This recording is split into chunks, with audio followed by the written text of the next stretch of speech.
फिरोज गांधी से गांधी परिवार ने ही दूरी क्यों बनाई?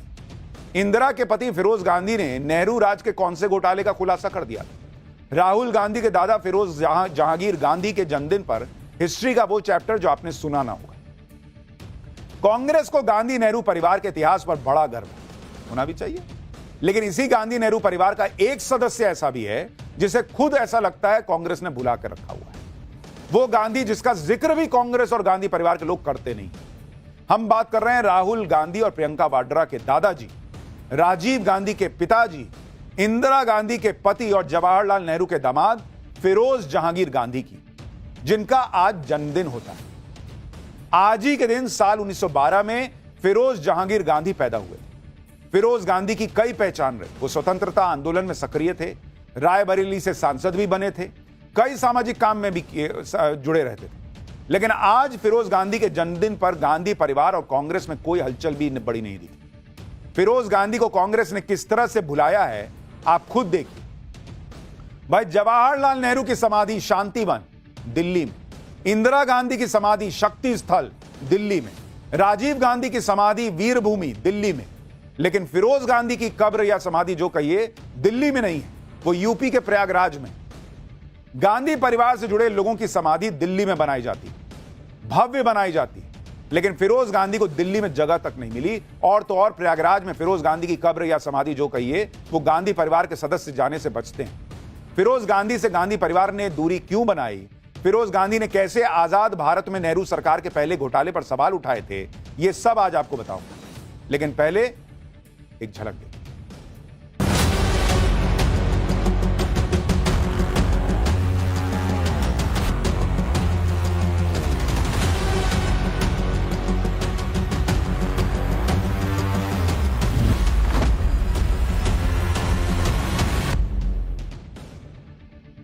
आज फिरोज गांधी का जन्मदिन है। उनका इतिहास और गांधी नेहरू परिवार के साथ उनके संबंधों का चैप्टर खोलूंगा। लेकिन पहले आप देखिए कि फिरोज गांधी के जन्मदिन पर कांग्रेस और गांधी परिवार ने क्या किया।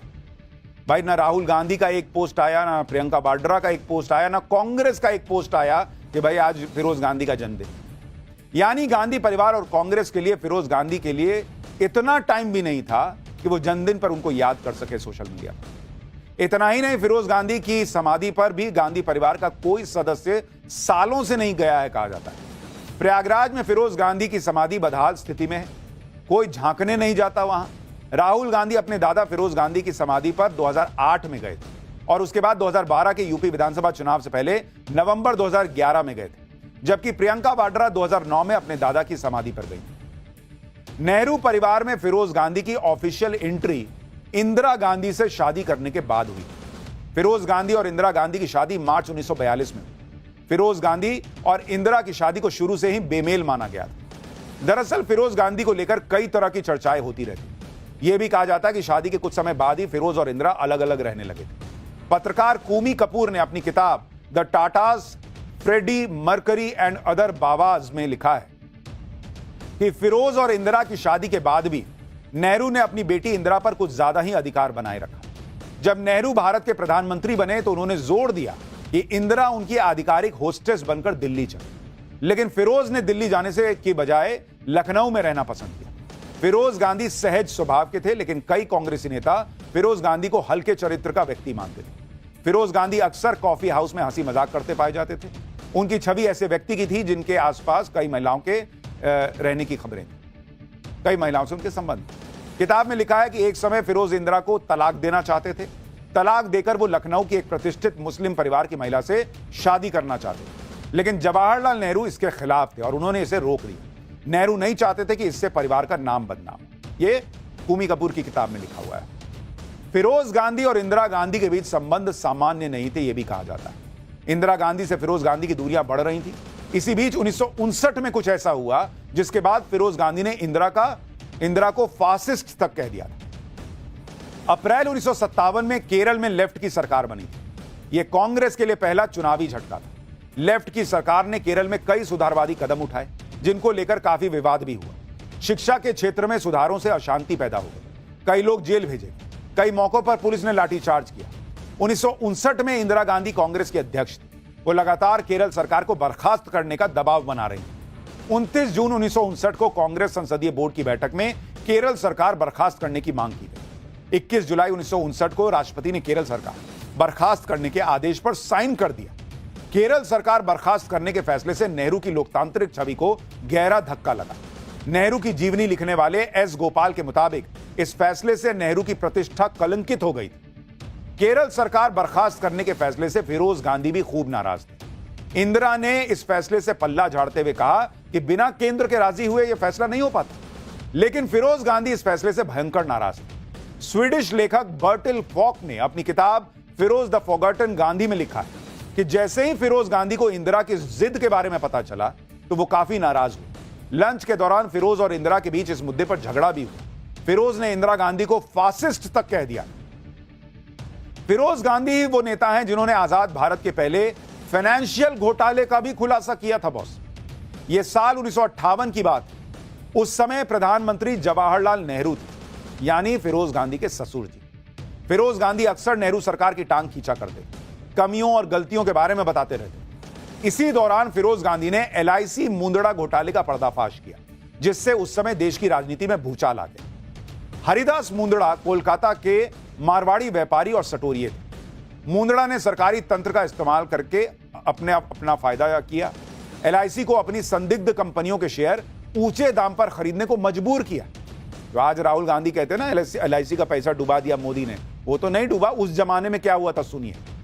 LIC को जब ये जबरदस्ती ये सब शेयर वेयर खरीदा दिया गया तो उससे LIC को उस जमाने में करोड़ों का नुकसान हुआ। हरिदास मुंदड़ा की कंपनियों का कोई अच्छा ट्रैक रिकॉर्ड भी नहीं था। मुंदड़ा की प्लानिंग थी कि LIC के निवेश की खबर से उसकी कंपनी के शेयर महंगे बिके। इस स्कैम का खुलासा फिरोज गांधी ने संसद में यह कहते हुए किया था कि उनके पास इसके सबूत हैं। फिरोज गांधी ने आरोप लगाया कि प्रधान वित्त सचिव HM पटेल और वित्त मंत्री TT कृष्णमाचारी ने LIC पर दबाव बनाया था। यह दावा भी किया गया कि उनके पास वित्त सचिव और वित्त मंत्री के बीच के कुछ गोपनीय पत्र भी हैं। आरोप लगने पर प्रधानमंत्री नेहरू ने बंबई उच्च न्यायालय के रिटायर्ड जस्टिस MC छागला की अध्यक्षता में जांच आयोग बना दिया।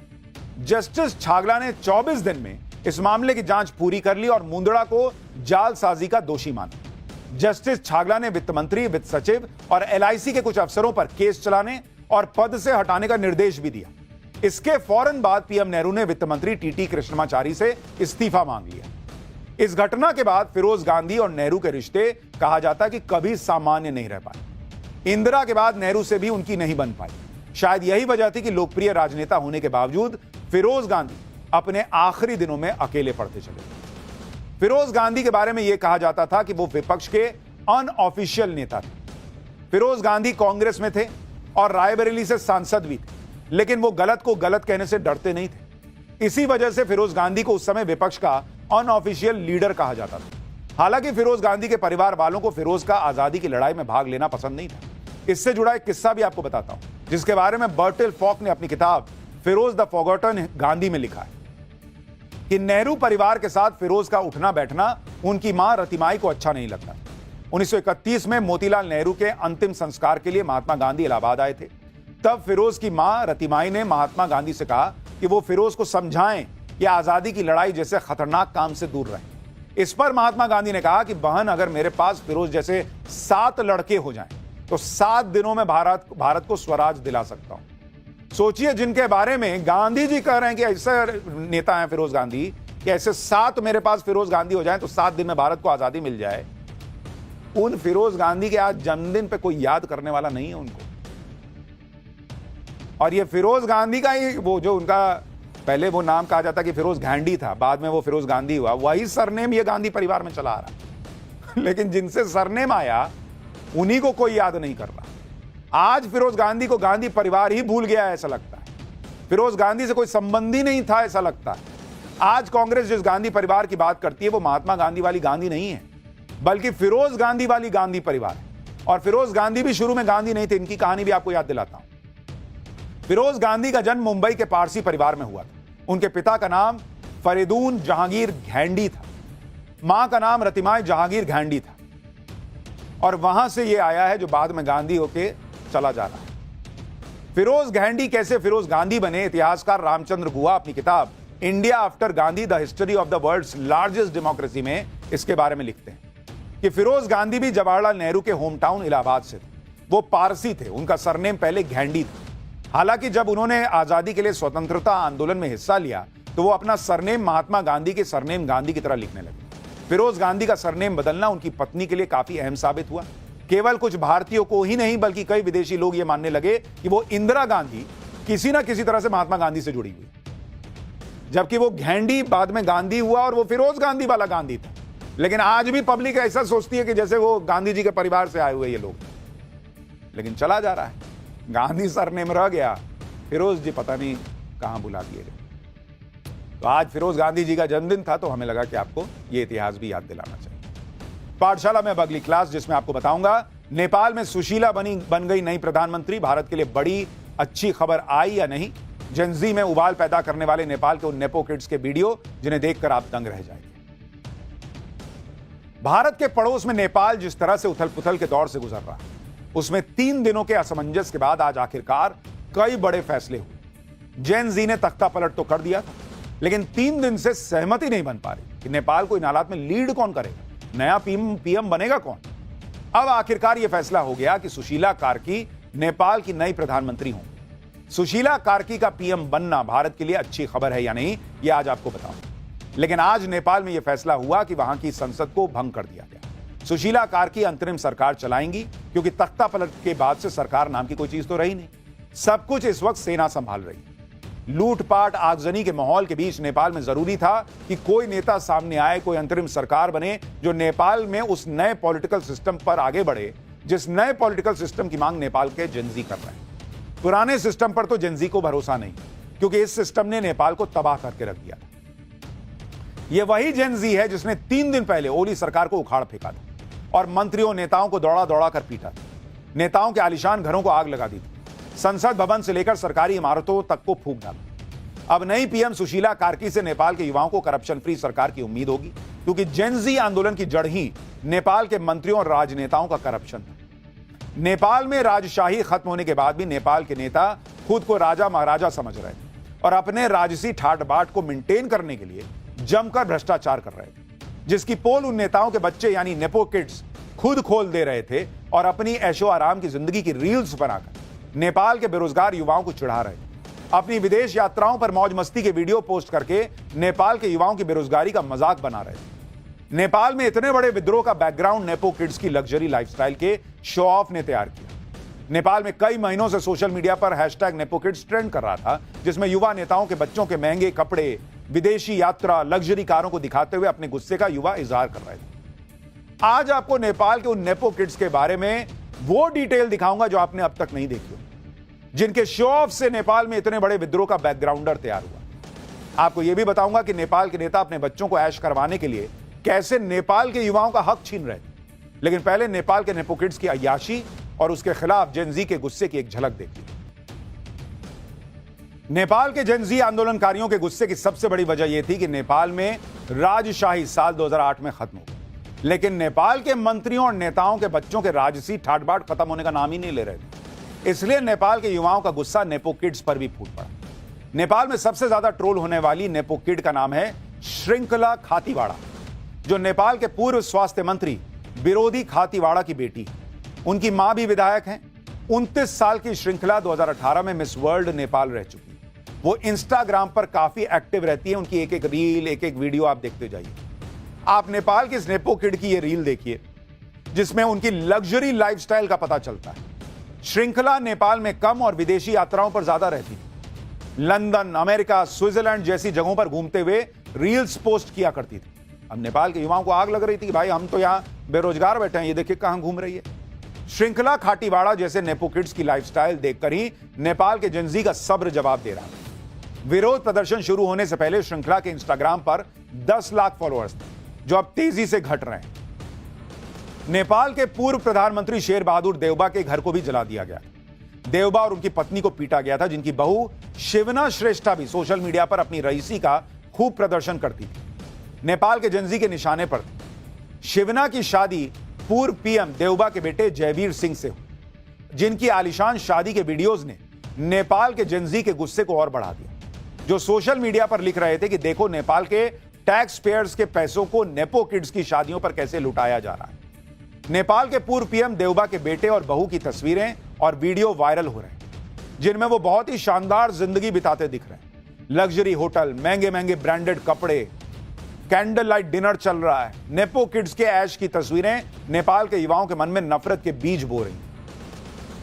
नेपाल के एक और पूर्व प्रधानमंत्री पुष्प कमल दहल प्रचंड के खिलाफ भी नेपाल के युवा प्रचंड गुस्से में, जिन्होंने अपनी पोती स्मिता बहल की शादी दिसंबर 2024 में और शादी में करोड़ों रुपए पानी की तरह बहा दिया।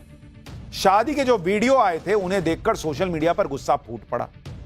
नेपाल की नेपो किड स्मिता दहल भी अपने महंगे लाइफस्टाइल के लिए सोशल मीडिया पर सुर्खियां बटोरती रही। महंगे महंगे लग्जरी ब्रांड्स के हैंडबैग, उसके साथ तस्वीरें पोस्ट कर रही हैं। नेपाल के पूर्व कानून मंत्री बिंदु कुमार थापा के बेटे सौगत थापा का तो अलग ही जलवा है, जो लग्जरी सामान के साथ अपनी लैविश लाइफ का सोशल मीडिया पर जमकर शो ऑफ करते हैं। प्रोटेस्ट के दौरान सौगत थापा की एक तस्वीर खूब चर्चा में आई, जिसमें उसने क्रिसमस मनाने के लिए अपने महंगे ब्रांडेड जूतों के डिब्बों से पूरा का पूरा क्रिसमस ट्री बना दिया। इतना जूता है भाई के पास।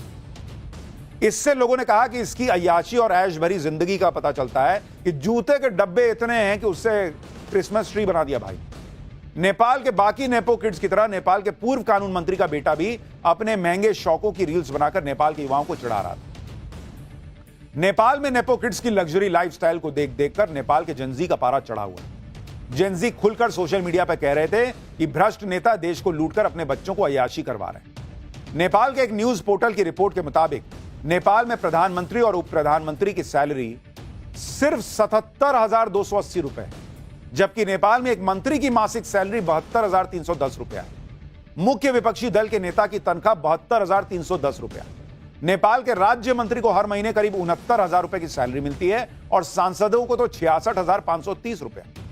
पब्लिक पूछ रही है कि इनमें से किसी की सैलरी लाख रुपया के पार नहीं है, तो इनके बच्चे ऐसे लग्जरी लाइफस्टाइल कैसे जी रहे हैं? इतना बड़ा बड़ा इन्होंने महल कैसे बना लिया? जाहिर है इतनी कम सैलरी में तो सिर्फ सिंपल लाइफस्टाइल मेंटेन हो सकता है, लेकिन नेपाल में सिर्फ मंत्री ही नहीं, नेताओं और सांसदों की जिंदगी भी ऐश में कट रही है। और यह कैसे मुमकिन हो रहा था, इसका पता ग्लोबल वॉच की रिपोर्ट से पता लगता है, जिसके मुताबिक नेपाल के पूर्व पीएम केपी ओली के स्विट्जरलैंड के एक बैंक में 41 करोड़ रुपए जमा है। पूर्व पीएम पुष्पकमल दहल की दुबई में करोड़ों रुपए की संपत्ति है। नेपाल के कई नेताओं और मंत्रियों ने दूसरे देशों में करोड़ों अरबों रुपए का निवेश किया हुआ है। नेपाल के युवाओं का यही तो आरोप है कि भ्रष्टाचार के इसी पैसे से नेता अपने बच्चों को अय्याशियां करवा रहे हैं। लेकिन जब जेनजी की सहमति से नेपाल में नई सरकार का गठन हो गया, सुशीला कार्की ने अंतरिम प्रधानमंत्री पद की शपथ ले ली है। सुशीला कार्की कौन है, आपको यह भी जानना चाहिए। देखिए, यही शपथ ले रही है। सुशीला कार्की ने 1975 में बनारस हिंदू यूनिवर्सिटी से पॉलिटिकल साइंस में एमए किया था। 73 साल की सुशीला कार्की 2016 में नेपाल की पहली महिला चीफ जस्टिस बनी। चीफ जस्टिस रहते हुए उन्होंने भ्रष्टाचार के खिलाफ कई बार सख्त बयान दिए। सुशीला कार्की का नेपाल का नया पीएम बनना भारत के लिए अच्छी खबर है या नहीं, यह भी आपको देखना जरूरी है, क्योंकि इससे पहले नेपाल के पीएम केपी शर्मा ओली के कार्यकाल में उनके भारत विरोधी रुख ने भारत नेपाल के संबंधों में बड़ी दरार डाली थी। लेकिन सुशीला कार्की के आने से भारत नेपाल के लिए बड़ा मौका है कि वो अपने संबंधों को मजबूत करें। सुशीला कार्की खुद कह चुकी हैं कि वो पीएम मोदी का सम्मान करती हैं और भारत के साथ संवाद और सहयोग बढ़ाने की इच्छा रखती हैं। सुशीला कार्की ये भी कह चुकी हैं कि नेपाल और भारत के आम लोगों के बीच सदियों से दोस्ती, भाईचारा और सम्मान रहा है, जिसे मजबूत किया जा सकता है। पहले नेपाल के पीएम ओली चीन के प्रभाव में भारत का विरोध करते थे, लेकिन सुशीला कार्की से उम्मीद होगी कि वो भारत से रिश्तों को तरजीह देंगी। लेकिन अब आज के डेट में कौन नेता क्या निकल जाए बाद में कहा नहीं जा सकता। फिलहाल उम्मीद है कि भारत से नेपाल के संबंध पहले की तरह बेहतर, लेकिन अब उस रिश्तों के खजाने में क्या है ये तो भविष्य बताए। फिलहाल आपको अगला चैप्टर बताता हूं कि मथुरा के बांके बिहारी के खजाने में क्या है। 54 साल बाद खुलने जा रहा मथुरा के बांके बिहारी का खजाना, क्या क्या निकलने वाला है, कितना सोना, कितना चांदी, कितने जवाहरात। बांके बिहारी के खजाने की चकाचौंध हैरान कर देगी क्या, अब इसका चैप्टर। वृंदावन के बांके बिहारी मंदिर की चर्चा पूरे देश में होती है, लेकिन बहुत कम लोग ये जानते हैं कि बांके बिहारी मंदिर के एक तहखाने में खजाना भी है, जो तहखाना पिछले 54 साल से खुला ही नहीं। कोई नहीं जानता कि इस तहखाने में कितना खजाना है और खजाने में क्या क्या है। अब 54 साल के बाद ऐसा दिन आया है कि बांके बिहारी मंदिर का तहखाना खुलेगा और खजाना सामने आएगा। For more of such videos, do like, share and subscribe to ET Now Swadesh.